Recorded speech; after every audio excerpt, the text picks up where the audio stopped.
Good morning, Dr. Barber. This is Leah Waltz, and this is the presentation for my Tpov. So we'll talk about a few people who have been important in my life, starting in my early years, who have in some way ultimately impacted how I view education, how I view teaching, and how I view students. So I'll start with my grandmother. This is my grandmother, Ada Bickle. She's my mother's mother, and she, for many years of her adult life, was a missionary. She was a missionary until she retired, and then, lived out the rest of her years just telling more of her stories. So during her years as a missionary, she spent that time in the field, teaching the Bible, working with women and working with children. And a big part of the story she would tell me was about her teaching children the stories from the Bible, teaching children how to read, teaching children the English language. She did this all over the world in many places, and she even lived in Haiti, and she lived in the West Indies. And for a time, they even lived in Miami, Florida, and she taught a school group full of children in Miami there. So whenever she would tell me about her experiences, there was an obvious passion for children. She even was a foster mother for a long time after her kids were grown and gone. There was a passion for children and a passion for teaching, and she would talk to me about the places she would teach, that it wasn't always in a schoolhouse or a classroom with desks. Sometimes it was on the dirt around a campfire. Sometimes it was in a hut somewhere in a place where they were currently working on building buildings in that village, but that education could just happen anywhere. So then we'll go over here. This is my very dysfunctional family. Notice my mother's not here. This is my mom. This is my dad. They divorced when I was younger, and then my dad remarried. This was my stepmom. And so, of course, I have myself, my older brother Matt, my oldest brother Michael. This is my stepsister from the time, and this is my baby half-brother Shane.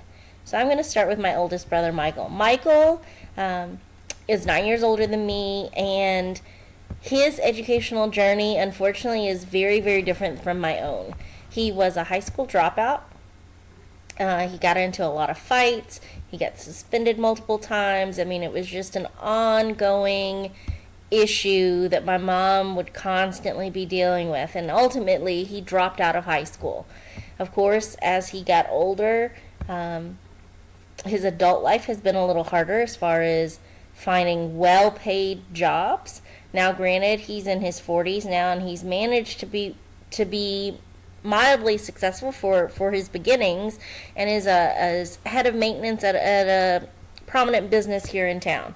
Now, granted, when I would talk to my mom about, why did he drop out and all of these things, there was a lot going on with my brother's life when he was in his middle school years. And there were things, my mom and my dad were getting divorced at that time, and so he took a lot of that to school with him. At the same time, I think were issues with his learning, and quite honestly, I truly believe he has learning disabilities or learning differences that are undiagnosed and have continued to be undiagnosed. And then as a young adult, he was diagnosed as a bipolar. So with all of that wrapped in, it makes me realize again how important those wraparound services are for kids.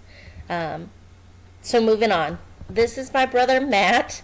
Matt was one of the highest in his class. He was extremely successful academically, 4.0, took all the right classes, graduated with honors, graduated from Hanover College with honors, with a degree in math, and he is now a prominent member of, it slips my mind right now, but a well-known high-level bank in Indianapolis, and where he works in the downtown tower and works with investments.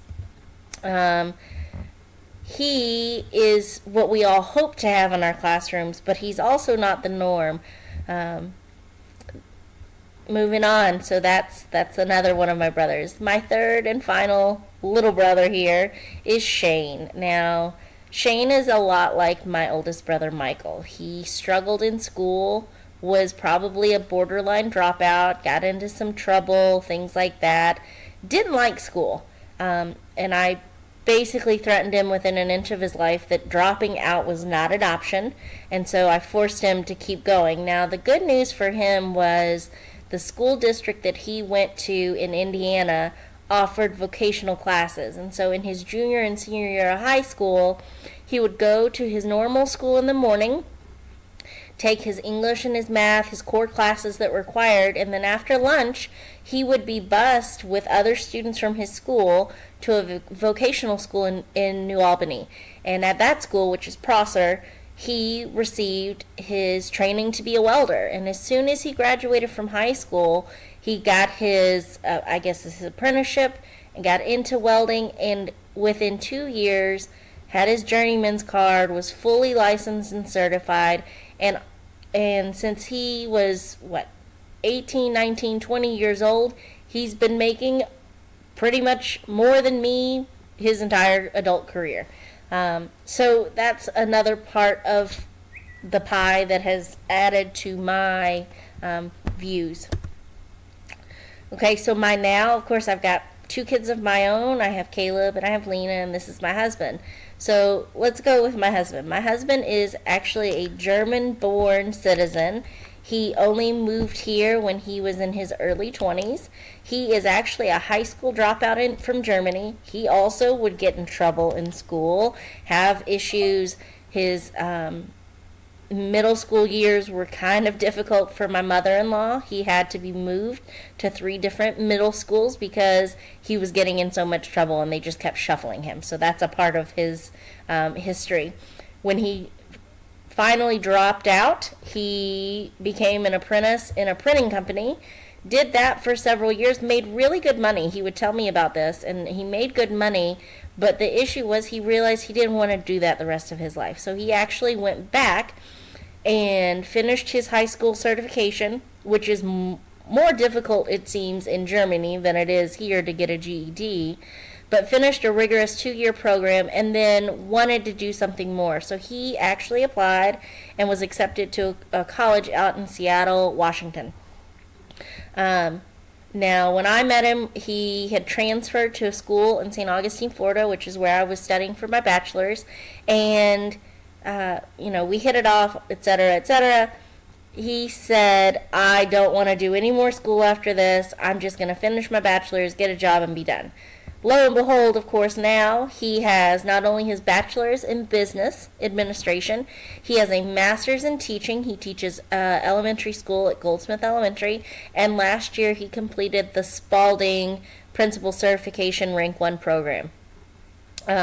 So going from being a high school dropout to a gentleman in education with a principal certification and rank 1, I think is a huge accomplishment.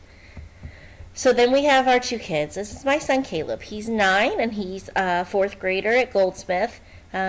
He is all those stereotypical boy things. He is busy. He has a ton of energy. He ultimately, at the end of 1st grade, we had him diagnosed. He was diagnosed with ADHD. So he's impulsive. He gets squirrely. He's just all over the place. However, in conjunction with his ADHD, he's very bright. He tests well. His MAP, his K-Prep, all of his assessments, his academic work is proficient, distinguished, A's and B's across the board. So for him, he's what I see in the classroom in so many ways. And then on the flip side of her, my busy boy, I have my daughter. My daughter's 6. She's in kindergarten. She's the little dream. She is the little girl that sits there, does everything you ask her to do, And by doing everything you ask her to do, soaks it all in. I have actually been quite impressed and surprised with the things she tells me that she learns when she comes home from school, because it's not that she has been she's not a competitive person by nature, but she just kind of soaks it all in, and then as a byproduct of being a compliant and good student in the classroom, she has absorbed all this wonderful knowledge. So, what's my TPOV? If I have to put it all together, this is it.